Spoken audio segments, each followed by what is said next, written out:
형제들아, 이스라엘을 위한 내 마음과 소원과 하나님을 향한 기도는 곧 그들이 구원을 받는 것이니라. 로마서 10장 1절 말씀입니다.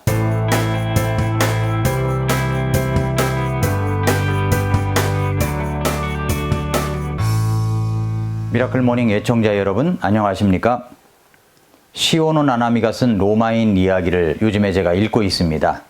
재독을 하고 있습니다. 15권이나 되는 책인데, 로마인 이야기 1권에는 로마는 하루아침에 이루어지지 않았다, 이런 책인데 정말 그곳에 나오는 인사이트가 있습니다. 감동적인 부분이 있었습니다.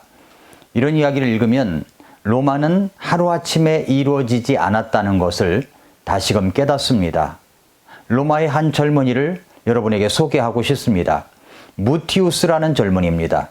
그의 이야기를 꺼내려면 배경 설명이 좀 필요한데, 한번 여러분 로마인 이야기 1권을 읽는다고 생각하고 들어보시기 바랍니다. 로마가 건국해서 처음엔 7왕에 걸쳐서 왕정 정치를 했습니다.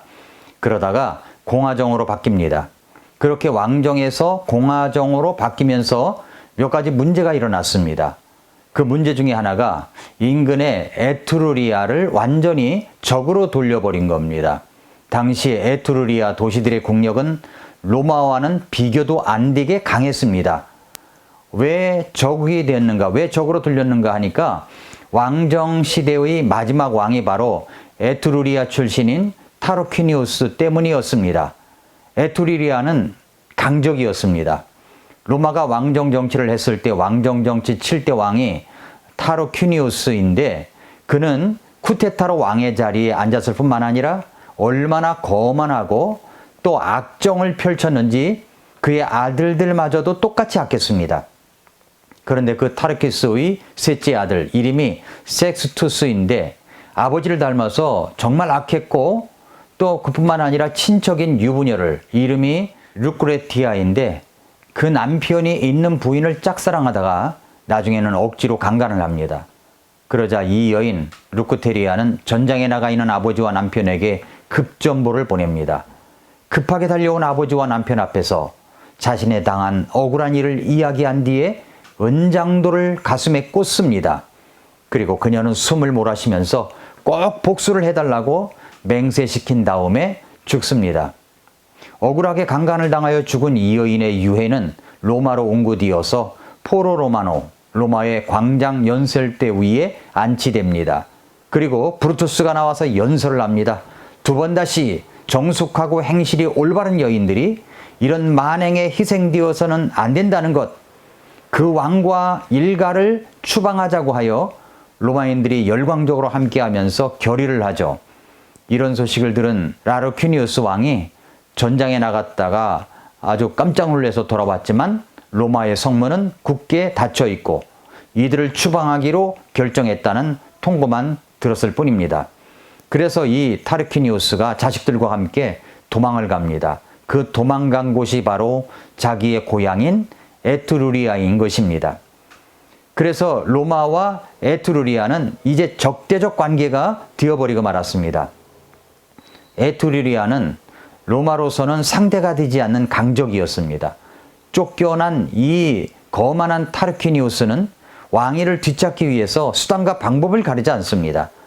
로마의 왕정시대의 마지막 왕이었던 타르퀴니우스는 인근의 클루시움의 왕에게로 이제 도망을 갑니다.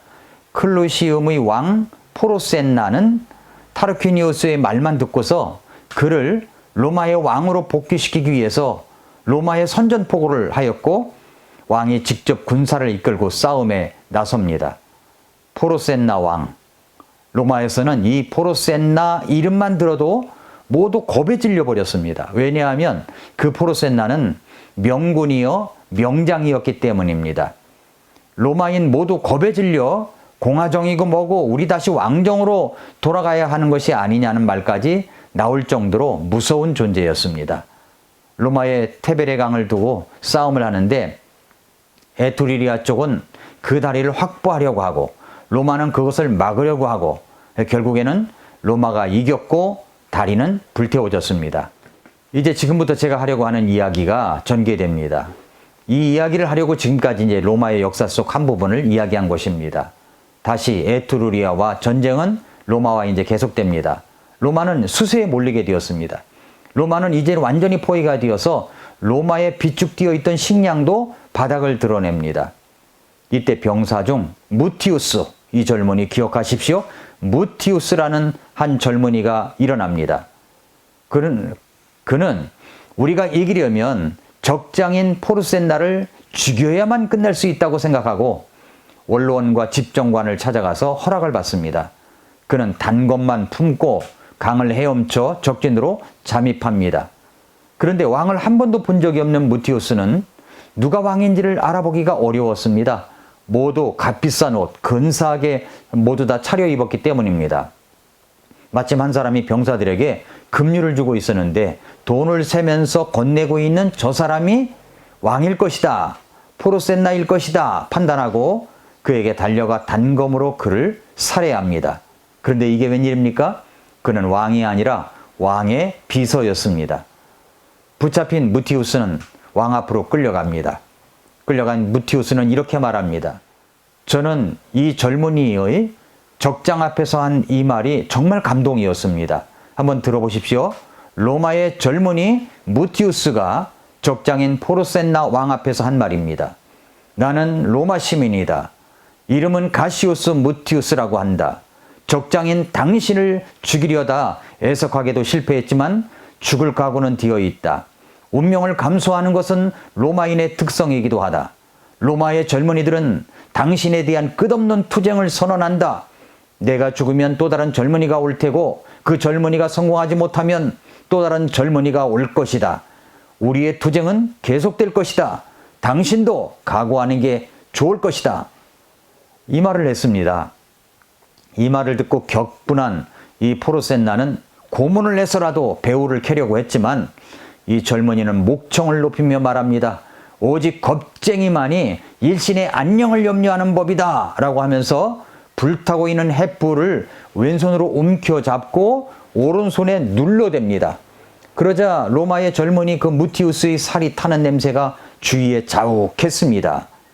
그러자 적장인 포르센나는 무티우스에게 이렇게 말합니다. 이제 되었다. 너는 내가 너에게 고통을 주는 것보다 더 큰 고통을 너 자신에게 주었다. 너의 담대함을 칭찬하지 않을 수가 없구나. 내 백성들 중에서도 너 같은 젊은이가 있다면 좋으련만. 너를 아무 조건 없이 풀어주겠다. 자, 어서 떠나거라. 이후로 그 무티우스는 왼손잡이 무티우스로 불려집니다. 오른손이 타서 문드러져 있었기 때문입니다. 이 무티우스 같은 젊은이 지금은 볼 수 있을까요? 나라와 민족을 위하여 적진에 뛰어들어가 내가 죽으면 또 다른 젊은이가 올 것이고 그 젊은이가 성공하지 못하면 또 다른 젊은이가 당신을 죽이기 위해서 올 것이라고 하면서 그들이 주려고 하는 고문보다 더 큰 고통을 자신의 손에 지진 이 젊은이의 용기, 나라와 민족을 위한 충정의 모습, 오늘날에는 나라와 민족을 위한 그런 젊은이를 찾을 수가 있을까요? 나라가 잘못 뛰어가는 것을 보고 이 땅의 젊은이들이 나라와 민족을 향한 열정과 뜨거움으로 일어나 나라를 바로잡기 위한 충정과 열정의 모습을 볼 수 있을까요? 포르센나 왕이 무티우스를 보고 탄식하며 했던 말, 너의 담대함을 칭찬하지 않을 수가 없구나. 내 백성들 중에서도 너 같은 젊은이가 있다면 좋으련만. 너를 아무 조건 없이 풀어주겠다. 자, 어서 떠나가라. 내 백성들 중에서도 너 같은 젊은이가 있다면 좋으련만. 내 백성들 중에서도 너 같은 젊은이가 있다면 좋으련만. 저에게도 이런 탄식이 나옵니다. 얼마 전에 우리 이 땅의 젊은이들이 무엇을 하고 있는가 하는 부분을 본 적이 있습니다. 이들은 정말로 곳곳에서 정책 토론을 펼치면서 나라가 올바르게 세워지게 하기 위해 준비들을 하고 있는 모습을 본 적이 있습니다. 그것을 보고 어느 정도 안심이 되었습니다. 정말 이 나라를 공산주의 사상을 갖고 있는 사람들에게서 보호되고 저 북한 공산당을 대적하며 진정한 자유민주주의와 안정을 위하여 일어나 나라와 민족을 깨우는 젊은이들이 많아졌으면 좋겠습니다. 로마의 무티우스처럼 말입니다. 그런데 오늘 진짜로 하려고 하는 이야기는 오늘 본문 로마서 10장 1절입니다. 오늘 본문에 보면 민족을 향한 소원과 기도를 말하는 사도 바울의 고백이 있습니다. 형제들아, 이스라엘을 위한 내 마음과 소원과 하나님을 향한 기도는 곧 그들이 구원을 받는 것이니라. 이 말씀을 했습니다. 우리 가운데 나라와 민족을 향한 충정심의 무티우스 같은, 아니 사도 바울처럼 이스라엘을 위한 내 마음과 소원과 하나님을 향한 기도는 곧 그들이 구원을 받는 것이라고 하는 이 젊은이들, 성도들이 많이 나오기를 진심으로 바랍니다. 이 민족의 구원을 위해서 말입니다. 사랑하는 애청자 여러분, 성도 여러분, 나라와 민족을 향한 간절한 마음과 소원을 가지고 하나님께 기도하는 자들이 될 수 있기를 바랍니다. 특별히 이 땅의 젊은이들이 나라와 민족을 위한 소원과 기도가 넘쳐나기를 바랍니다. 진정 나라의 민족을 위한 소원과 기도, 그것은 첫 번째로 와야 할 것은 민족이 구원을 받는 것입니다. 구원의 복음을 듣고 구원 안으로 들어오는 것입니다. 이것이 사도 바울의 진정한 소원이요 기도였습니다. 그렇습니다. 나라와 민족이 주께로 돌아와 구원을 받는 것이 우리의 목표입니다. 그 목표를 가지고 살아가는 사람들이야말로 진정한 애국자요, 나라와 민족을 살리는 사람들입니다. 오늘도 미라클 모닝입니다.